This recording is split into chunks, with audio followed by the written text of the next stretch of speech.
اور کفار کی ایسی کوئی بستی نہیں جس کو ہم نے قیامت سے پہلے ہلاک نہ کریں گے۔ کفار مطلب کیا ہے؟ تو ٹھکرانے والے اسلام کو، یہ قیامت کے روز اس کو عذاب سخت نہ دیں گے، یعنی دنیا میں بھی ان کو عذاب دیں گے اور قیامت کے دن بھی سخت عذاب دیں گے۔ یہ بات کتاب یعنی لوح محفوظ میں لکھی ہوئی ہے، اور ہم کو خاص فرمائش معجزات کے بھیجنے سے یہی امر منع ہوا کہ پہلے لوگ ان کے تکذیب کر چکے ہیں۔ اور ہم نے قوم سمود کو اونٹنی دی تھی جو کہ بصیرت کے ذریعہ تھی، یعنی صالح علیہ السلام کا قصہ ہے، ٹھیک ہے۔ وہ اونٹنی کو لوگوں نے مار ڈالا تھا، تو اس کی وجہ سے ان کے پر عذاب آیا۔ ان لوگوں نے اس کو ساتھ ظلم کیا، اور ہم ایسی معجزات کو صرف ڈرانے کے لیے بھیجا کرتے ہیں۔ ہمارے پیغمبر صلی اللہ علیہ وسلم نے بہت سے معجزات لے کے آئے، ٹھیک ہے، اور موسیٰ علیہ السلام نے بھی بہت سے معجزات لے کے آئے۔ ہر ایک پیغمبر بھی جو بھی معجزات لے کے آتے ہیں، یہ لوگ اس کو ٹھکرا دیتے ہیں، تو اللہ کی نشانی ہے وہ۔ اور آپ وہ وقت یاد کیجیے، کر لیجئے جب کہ ہم نے آپ سے کہا تھا کہ آپ کا رب اپنے علم سے تمام لوگوں کو محیط ہو رہا ہے، اور ہم نے جو تماشا آپ کو واقعہ معراج میں بحالت بیداری دکھلایا تھا۔ شب معراج میں پیغمبر صلی اللہ علیہ وسلم کو جنت اور دوزخ کا راہ بھی بتلا دیا۔ جتنے بھی پیغمبر آئے ان سب کو مل کر نماز بھی پڑھے اور اللہ سے بات چیت ہوئی۔ دیکھے نہیں، اللہ کو دیکھے کر کے کوئی بات نہیں۔ بخاری شریف سے اما عائشہ رضی اللہ عنہا کہتے کہ پیغمبر صلی اللہ علیہ وسلم شب معراج میں اللہ کو دیکھے تو اس نے جھوٹ بولا، ٹھیک ہے۔ تو قرآن میں ایک آیت کو نوٹ کرتے ہیں تو وہاں پر جبریل علیہ السلام کا بات آ جاتا ہے کہ اللہ تعالیٰ کو نہیں دیکھے، ٹھیک ہے۔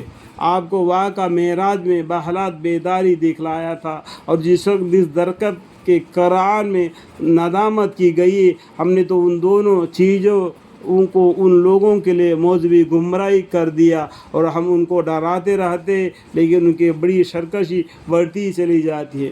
دیکھو آدم علیہ السلام کو ہے نا ایک درخت کے پاس جانے کے لیے منع کر دیا، درخت بول دیا، سمجھ میں درخت کیا ہے؟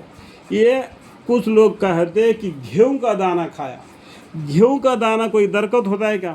نہیں نا، وہ درخت کیا ہے اس کا نام بھی نہیں بتا دیا، اللہ بہتر جانتے ہیں وہ درخت کیا ہے، اس کا پھل کیا ہے، ٹھیک ہے۔ ہم نے تو ان چیزوں کو یہاں پر دوبارہ آگے پڑھتا ہوں، اور آپ وہ وقت یاد کر لیجئے جب کہ ہم نے آپ سے کہا تھا کہ آپ کا رب اپنے علم سے تمام لوگوں کو محیط ہو رہا ہے، اور ہم نے تو تماشا آپ کو واقعہ معراج میں بحالت بیداری دکھلایا تھا، اور جس درخت کے قرآن میں ندامت کی گئی ہے، جو آدم علیہ السلام کا قصے میں آ جاتا ہے یہ، ٹھیک ہے۔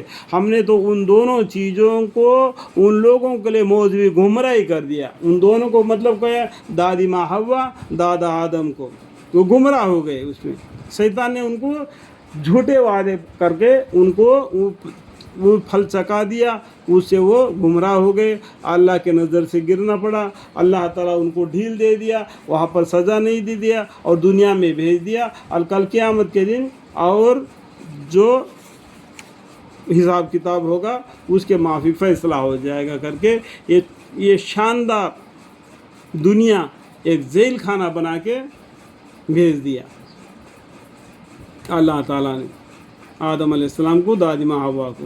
اور آگے بہت سی باتیں آپ کو قصص الانبیاء پڑھنے سے بھی معلوم پڑ جائے گا کہ دین کا علم کو سیکھ سکو گے، ٹھیک ہے۔ اور ہم ان کو ڈراتے رہتے ہیں لیکن ان کی بڑی سرکشی بڑھتی چلی جاتی ہے۔ اور جب ہم نے یعنی اللہ تعالیٰ نے فرشتوں سے کہا کہ آدم علیہ السلام کو سجدہ کرو، دیکھو آدم علیہ السلام کو سجدہ کرو مطلب کیا؟ عبادت کا سجدہ نہیں، تعظیمانی سجدہ ہے۔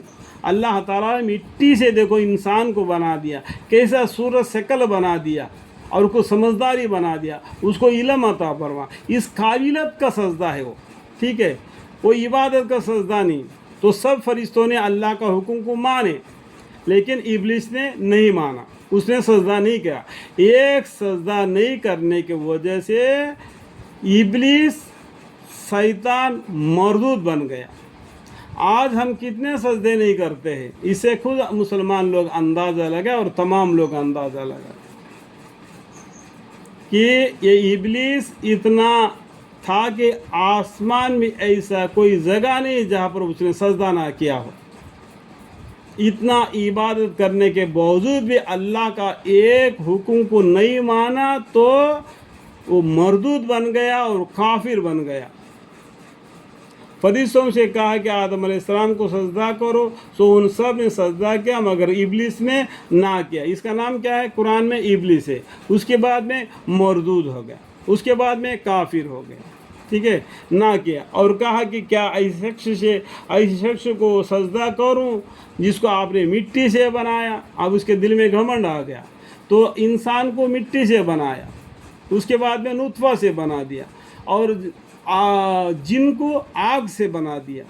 زمین نیچے کو گرنے والا ہے، آگ اوپر کو اڑنے والا ہے.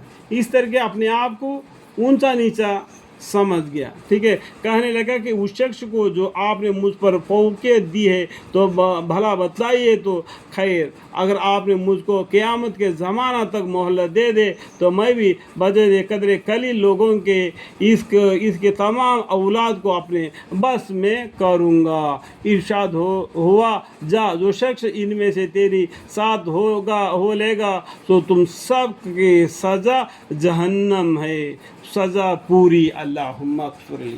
یہ شیطان نے اللہ سے اجازت لے لیا تو اس لیے وہ اپنا ڈیوٹی کر رہا ہے. اللہ تعالیٰ نے تمہیں قرآن کے ذریعہ ڈرایا ہے تو اس لیے تم کو ڈرنا چاہیے. اللہ تعالیٰ ہمیں اور آپ کو ان باتوں کو سمجھ کر عمل کر کے اللہ کے نیک بندے بننے کی توفیق عطا فرمائے. میرے معنی پڑھنے میں، میرے قرآن شریف کی تلاوت میں جو بھی غلطی کوتاہیاں ہو تو مجھے معاف فرمائے اور مجھے علم عطا فرمائے. وقل رب زدنی علما قال رب اشرح لي صدري ويسر لي امري واحلل عقدة من لساني يفقهوا قولي. آمین ثم آمین والحمد للہ رب العالمین.